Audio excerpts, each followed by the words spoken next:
Hey, how you doing? Chef J here from Culinary Icon. The question of the day, which is right now, comes into us from Cynthia B in Oakland, California. Oaktown! Holla. All right, I'm sorry. Maybe you guys don't do that in there, but in New York we do that. The question of the day is, what is the smoke point? You hear people talk about the smoke point, and I want to understand what it is. Well, that's why you sent us your question, and we appreciate that. So, the smoke point for oil is oil heats up to a certain temperature.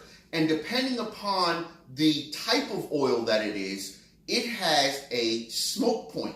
And the smoke point is literally when the molecules of oil break, release moisture, and then your oil smokes. So, sounds like it's a great thing. It's not a great thing. It is literally the breaking point of your oil. Your oil is no longer of any value to you. And at that point that those molecules of oil that are together break down, their viscosity breaks down, now your flavors get into your oil.